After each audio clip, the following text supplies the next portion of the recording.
husband told me I was too old to love. Then his young mistress called me Mom. I found the first wrinkle on my 45th birthday. It wasn't just a fine line near my eye or a shadow on my neck. No, it was a deep, smug crease, like my skin itself had heard everything my husband had been muttering behind my back. I remember standing in front of the bathroom mirror, toothbrush dangling from my lips, staring at that line like it had personally betrayed me. My husband, Doug, was snoring in the bedroom, the kind of loud, entitled snore of a man who hadn't washed a dish in 10 years, but thought he deserved a medal for mowing the lawn once a month. Doug and I had been married for 18 years. 18. Long, uneven years of shared bathrooms, empty promises, and one-sided compromises. We had a son together, now in college, and a dog that Doug hated. I should have known things were shifting when he started calling the dog by my name. He said it, like a joke. "Come on, Lisa, stop barking." But I wasn't laughing. Neither was the dog. It wasn't the wrinkle that ruined things. It wasn't even the forgotten anniversaries or the way he started wearing cologne again, like he was 25 and unemployed. No. It was what he said to me one Thursday night after I asked if he wanted to go out for dinner. He didn't even look up from his phone. "You're too old to love," he muttered, tapping out a text with the smug indifference of a man who thought his wife wouldn't notice. Too old to love. I stood there, holding my wallet and keys, dressed in a little black dress I'd dusted off for the occasion. He didn't even flinch. Didn't even notice that his words sliced through me like a dull knife-sawing bone. I sat down across from him, trying to hold myself together. "Excuse me?" I asked. He looked up, finally, eyes glazed with digital. Addiction and probably a dopamine hit from whatever 20-something was entertaining him on the other side of that screen. "You know what I mean?" he said with a shrug. "We're in different stages of life. It's not your fault. You're mature. That's all. Mature. Like a banana left too long on the counter." I didn't cry. Not that night. I didn't scream or throw anything. I didn't even leave. Went upstairs, took off the dress, folded it neatly, and put it back in the box it came from. Then I sat in bed with a glass of wine, scrolling through our phone bill. Doug wasn't smart. He thought deleting messages was enough. He didn't know about call logs or how to reverse search a number. He especially didn't know that if you scroll far enough, your phone company keeps a little map of every text and call made from your account. Her name was Marissa. A name that sounded like a fresh manicure and the faint scent of irresponsibility. She was 23, a yoga instructor. Of course, because nothing screams stable future like someone who teaches downward dog for $20 a class and takes selfies with green juice. I didn't confront him. No, I did something worse. Watched, for weeks. I let him build his sandcastle of lies while I stood by, watching the tide roll in. I read every message. Every, "You make me feel alive." Every, "She's just so old now." Every idiotic promise that he'd leave me soon, that they'd start a real life together.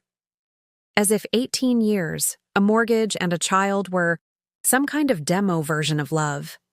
I watched them meet in hotel lobbies. I watched her upload blurry Instagram stories from restaurants we used to go to. I memorized the way she spelled "you're wrong" and still got compliments. Doug had always liked dumb women. I just didn't realize how literal that preference had become. The thing is, I could have left. Packed a bag, thrown the dog in the car, and vanished. But something in me snapped. Not in a weepy, sad woman way. No, it was cleaner than that. Sharper. Like glass cracking under pressure. I decided to make them both regret underestimating me, so I played dumb. I smiled more. I asked if he liked my new haircut. I cooked his favorite meals. I even initiated sex once or twice, just to see the guilt flicker behind his eyes. He was terrible in bed, by the way. Always had been. But now, Now he was distracted, clumsy, like someone who knew the clock was ticking. Meanwhile, I made some calls of my own.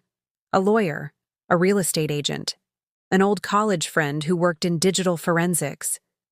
I pulled every financial record we had, made copies, took photos, dug into his emails like a patient surgeon. He had money I didn't know about, accounts I'd never seen. One was labeled future in all caps. That one hurt, but it also motivated me. I waited until the perfect night. Our son was coming home for Thanksgiving. Doug, ever the image-obsessed narcissist, wanted everything to look normal. Happy family, grateful turkey, the illusion of a marriage not rotting from the inside out. So I played my part, set the table, roasted the bird, even wore that same black dress again, because why not twist the knife a little? Doug came home late, said he'd stopped by the gym. He smelled like coconut lotion and regret.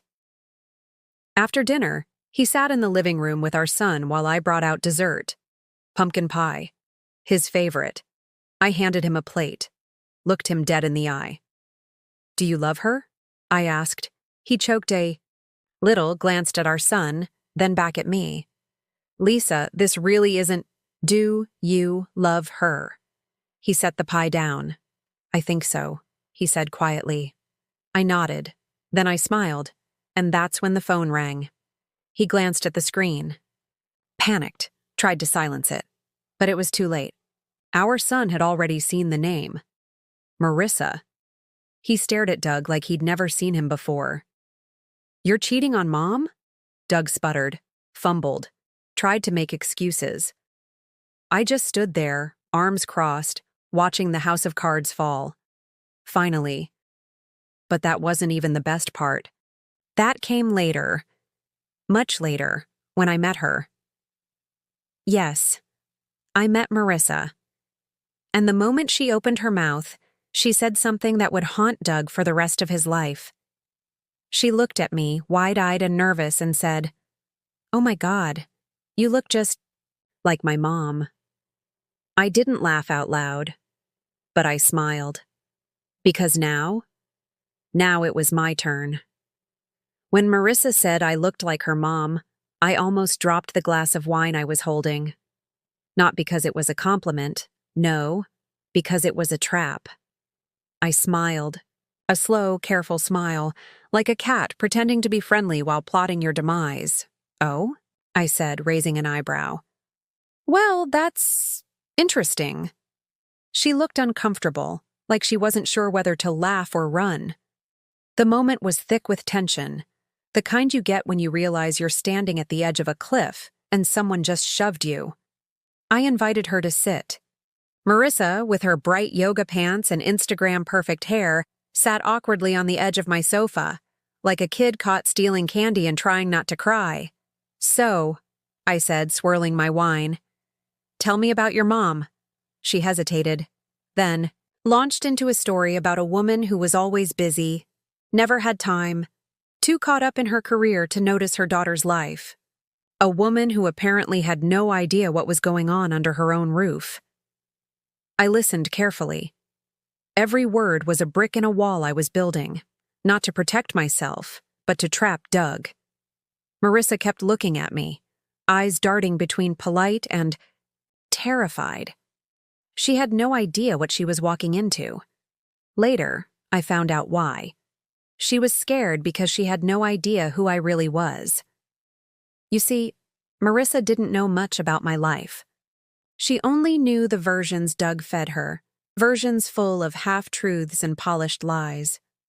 For her, I was the older woman who was boring, cold, and too old to love. For Doug, Marissa was his new beginning, his second chance, the youthful escape from a marriage that was over, except the marriage wasn't over. Not yet, and I was far from done. The next few days, I played my part. The old wife, who didn't matter anymore. The invisible woman in her own home. I smiled, cooked, cleaned, and even asked Doug if he wanted help with his work presentations. He looked at me like I was some kind of alien, like I was too dumb to know what was happening. I let him believe it, because while he was busy ignoring me, I was doing my homework. Marissa came over more often. She thought I was some kind of obstacle she needed to tolerate. She even started calling me Mom when Doug wasn't around, half joking, half trying to mock me. That's when I started planning. I knew I couldn't just confront Doug with threats or accusations. No, that would be too easy, too predictable. Instead, I wanted to dismantle everything he thought he had. I hired a private investigator. No, not the cheesy kind who watches from across the street with binoculars. A real one, who knew how to dig into bank accounts, track emails, and follow digital footprints. Within a week, we had everything. Doug had been siphoning money from our joint accounts for months. He had secret credit cards, a stash of cash in safety deposit boxes, and worse, he was planning to sell our house behind my back. The house I had worked for years to pay off. The house where our son grew up.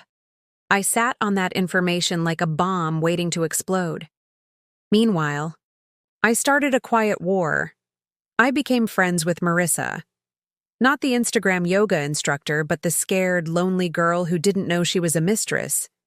She told me about her dreams, her insecurities, and how she wished Doug would leave his old life for her. I nodded and smiled, like a counselor in a therapy session. I planted seeds of doubt. Are you sure he loves you?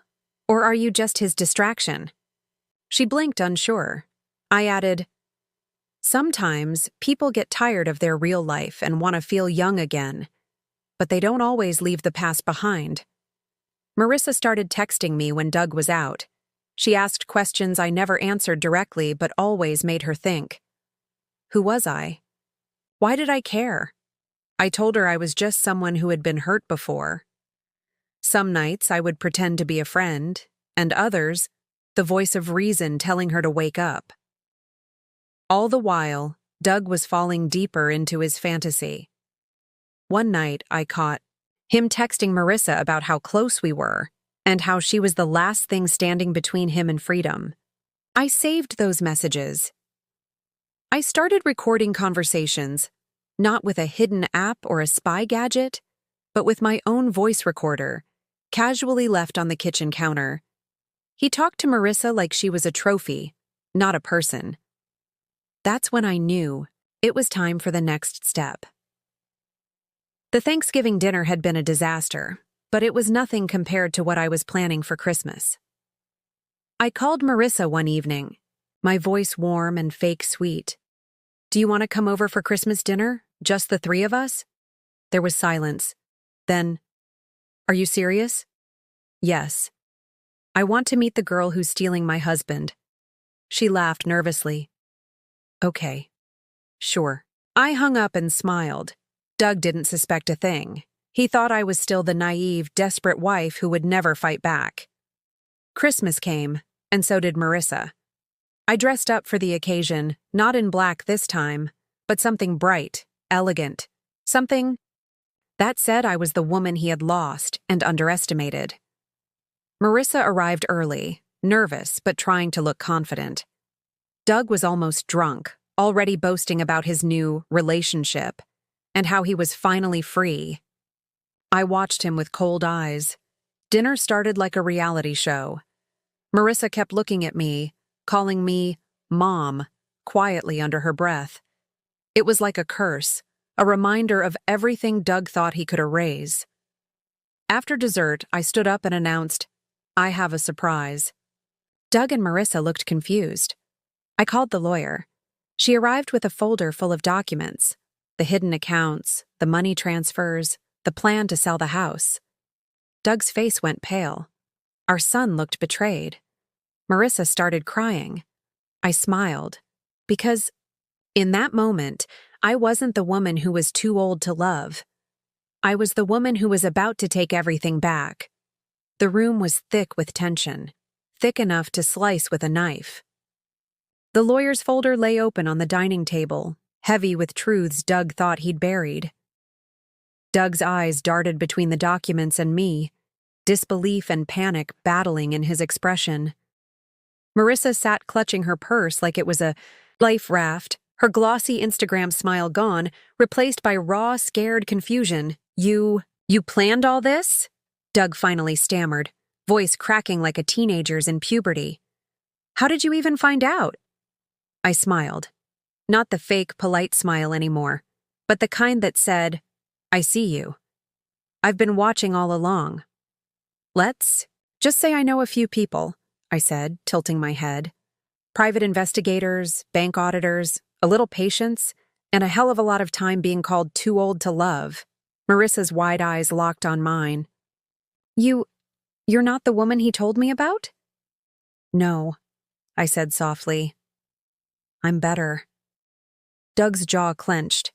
He opened his mouth, but I cut him off. This is your game, Doug. You wanted to replace me?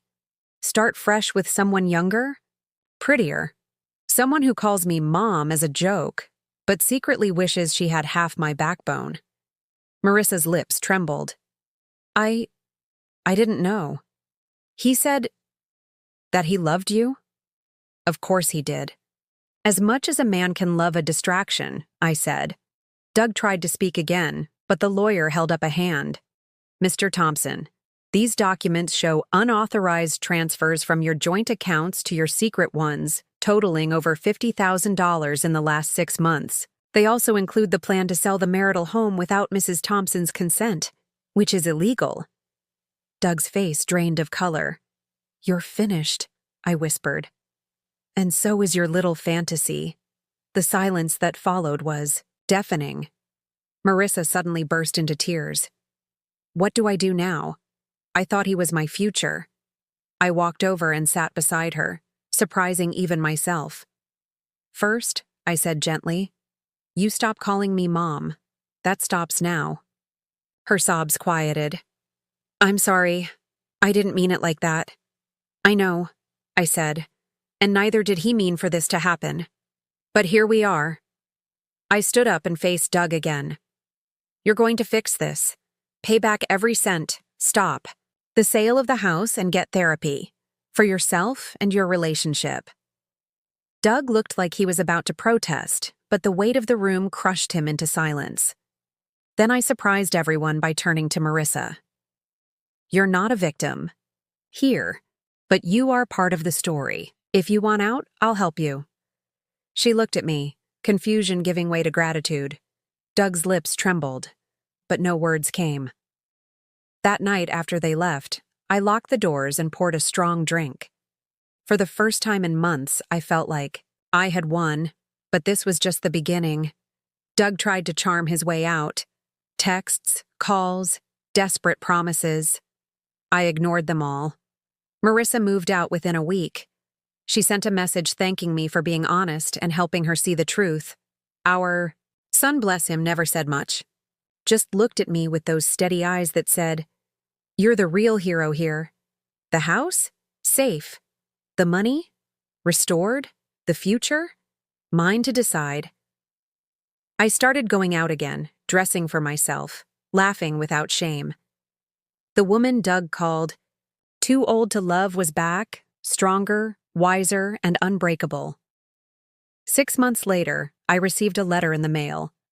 No return address. Inside was a single photo, Doug and Marissa looking miserable at some dive bar. Underneath, a note. Thanks for everything. We're starting over. But it's not working. She's already calling me Mom. I laughed so hard. I almost spilled my coffee. Sometimes the universe has a wicked sense of humor, and sometimes revenge isn't just about winning. It's about watching your enemies fall on their own.